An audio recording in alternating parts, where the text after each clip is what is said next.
नमस्कार। आज हम बात करेंगे चाणक्य की। चाणक्य का जन्म 375 ईसा पूर्व में तक्षशिला में एक गरीब ब्राह्मण परिवार में हुआ था। उनके पिता का नाम कनक था और उनकी माता का नाम चनेश्वरी था। चाणक्य ने बचपन में वेदों का अध्ययन और राजनीति के बारे में सीख लिया था। उनके पास एक ज्ञाननाथ था। ऐसा माना जाता था कि जिस किसी के भी पास एक ज्ञाननाथ होता है वो राजा बनता है। एक बार एक ज्योतिषी ने उनकी माँ को कहा था कि ये लड़का बड़ा होकर राजा बनेगा और राजा बनने के बाद आपको भूल जाएगा। तब चाणक्य ने अपने ज्ञाननाथ तोड़ दिए और अपनी माँ से वादा किया कि माँ आप चिंता मत करो, मैं आपकी अच्छे से देखभाल करूंगा। चाणक्य की जो शिक्षा थी वो तक्षशिला में हुई थी। अपनी शिक्षा पूरी करने के बाद इन्होंने तक्षशिला, नालंदा सहित आसपास के क्षेत्रों में शिक्षक के रूप में काम करना शुरू कर दिया। चाणक्य का एक सपना था और वो था अखंड भारत बनाने का, और इसी के लिए वो धनानंद के दरबार में गए और अपना सुझाव रखा। धनानंद ने उनके सुझावों को खारिज कर दिया और उनका अपमान किया। फिर उसके बाद चाणक्य ने प्रतिज्ञा ली कि जब तक मैं नंद साम्राज्य को नष्ट नहीं कर दूंगा तब तक अपनी सिक्का नहीं बांधूंगा। और फिर वो निकल पड़े एक ऐसे व्यक्ति की तलाश में जो धनानंद के नंद वंश को जड़ से नष्ट कर सके। उसी समय चाणक्य की नजर चंद्रगुप्त पर पड़ी। उन्होंने उनके माता पिता को 1000 सोने के सिक्के दिए और चंद्रगुप्त को अपने साथ ले गए और उन्होंने उसे 7 साल का कठोर सैन्य प्रशिक्षण दिया। चाणक्य के मार्गदर्शन में चंद्रगुप्त एक बहुत ही सक्षम योद्धा बन गया और उन्होंने धनानंद के नंद वंश को उखाड़ फेंकने और मौर्य साम्राज्य की स्थापना करने के इरादे से चंद्रगुप्त ने बिना ज्यादा सोच समझे एक छोटी सी सेना बनाई और नंदों की राजधानी मगध पर हमला कर दिया। लेकिन चंद्रगुप्त की छोटी सी सेना को नंदों की विशाल सेना ने कुचल डाला। चाणक्य का हाथ शुरुआत में जल्दबाजी में निर्णय लेने की वजह से जल चुका था। इससे चाणक्य और चंद्रगुप्त काफी हताश हो गए और भेष बदलकर घूमने लगे। एक दिन क्या हुआ था कि चाणक्य और चंद्रगुप्त भेष बदलकर मगध में घूम रहे थे। तभी उन्होंने देखा कि एक माँ अपने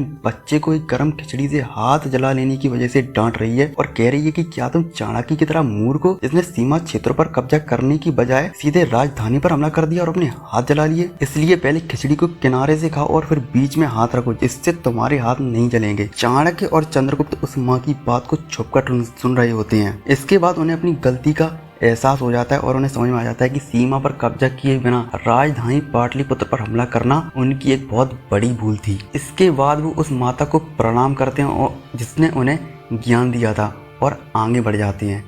फिर इसके बाद चाणक्य की सलाह पर चंद्रगुप्त ने सीमाओं पर आक्रमण कर उन्हें अपने नियंत्रण में लेना शुरू कर दिया। चंद्रगुप्त ने बिना नौकरी के घूम रहे जंगल के लोगों को प्रशिक्षित किया और उन्हें अपनी सेना में शामिल किया। जब सेना हर तरह से सक्षम हो गई तब चाणक्य ने जंगल में गड़े हुए सोने के सिक्कों को निकाला और सेना के लिए सभी जरूरी सामान उपलब्ध कराए। ऐसा करने से इन्होंने सेना को मजबूत किया। सीमा पर कुछ छोटे राजा चंद्रगुप्त की सेना में शामिल होने से असहमत थे। चाणक्य ने ऐसे राजाओं को विष कन्याओं की तरह जहर देकर मार डाला। देखिए, क्रोध में शत्रु के विषय में सोचने से कोई लाभ नहीं होता, इसलिए इन्होंने पहले शांति से सोचा और फिर दुश्मन को काबू पाने के लिए एक रणनीति तैयार की। चाणक्य के कहने पर सही समय देखकर चंद्रगुप्त ने मगध की राजधानी पाटलिपुत्र पर आक्रमण किया और धनानंद को मार डाला।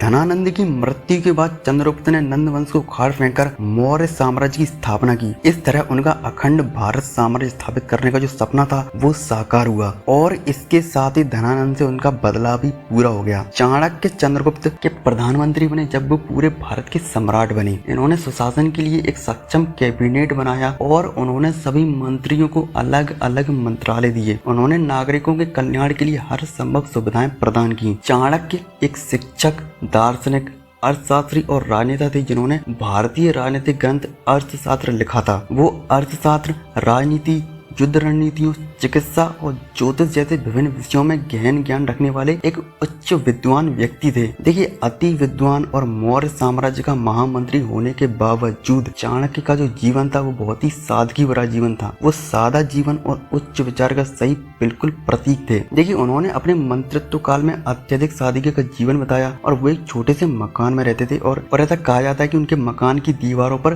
गोबर के उपले थोपे रहते थे। उनकी मान्यता थी कि राजा या मंत्री अपने चरित्र और ऊंचे आदर्शों के द्वारा लोगों के सामने प्रतिमान दे सकता है। अगर हम बात करें चाणक्य के वचनों की तो उनके वचन थे कि मूर्ख लोगों से कभी वाद विवाद नहीं करना चाहिए, क्योंकि ऐसा करने से हम अपना ही समय नष्ट करते हैं। जो आपकी बात को सुनते हुए इधर उधर देखे उस आदमी पर कभी भी विश्वास ना करें। दूसरों की गलतियों से सीखो, अगर अपने ही ऊपर प्रयोग करके सीखने का प्रयास करोगे तो आयु कम पड़ जाएगी। किस्मत के सहारे चलना अपने पैरों पर कुल्हाड़ी मारने के जैसा है। ऐसे लोगों को बर्बाद होने में वक्त नहीं लगता है। उस स्थान पर एक पल भी नहीं ठहरना चाहिए जहां आपकी इज्जत ना हो, जहां आप अपनी जीविका नहीं चला सकते, जहां आपका कोई दोस्त नहीं हो और जहां ज्ञान की तनिक भी बातें ना हो। तो आज की वीडियो में इतना ही। तो फिर जय हिंद, वंदे मातरम।